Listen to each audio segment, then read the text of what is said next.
So I'm driving down the street with my 4-year-old nephew.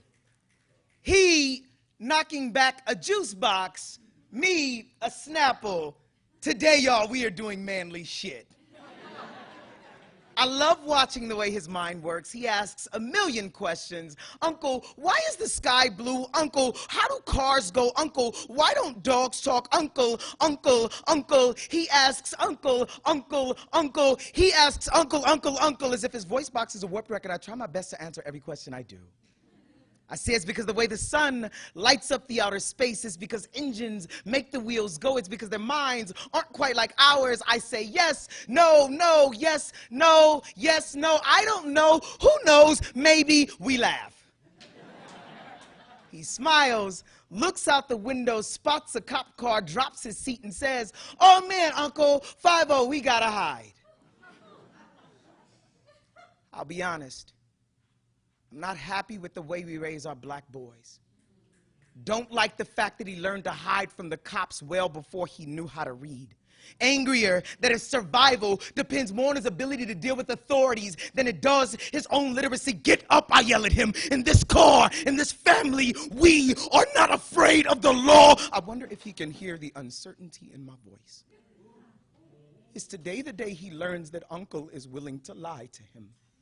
That I'm more human than I am hero. We both know the truth is far more complex than do not hide. Both know too many black boys who disappeared, names lost, know too many Trayvon Martins, Oscar Grants, and Abner Louimas, know too many Sean Bells and Amadou Diallos, know too well that we are the hard-boiled sons of Emmett Till. Still, we both know it's not about whether or not the shooter is racist. It's about how poor black boys are treated as problems well before we're treated as people. Black boys in this country cannot afford to play cops and robbers if we're always considered the latter. Don't have the luxuries of playing war if we're already in one. Where I'm from, seeing cop cars drive down the street feels a lot like low-flying planes in New York City. Where I'm from, routine traffic stops are more like minefields. Any wrong move could very well mean your life. And how do I look my nephew in his apple face and tell him to be strong when we both know black boys who are murdered every day simply for standing up for themselves? I take him by the hand, I say be strong. I tell him, I say be smart. Be kind and polite. Know your laws. Be aware of how quickly your hand moves to pocket for wallet or ID. Be more aware of how quickly an officer's hand moves to holster for gun. Be black. Be a boy. Have fun. Because this world will force you to become a man far more quickly than you'll ever have to need to. He lets go of my hand, but Uncle, he asks, Uncle, what happens if the cop is really mean?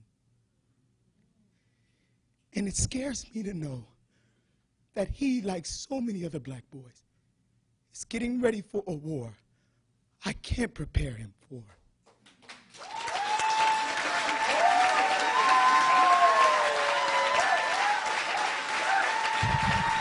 That was Javon Johnson.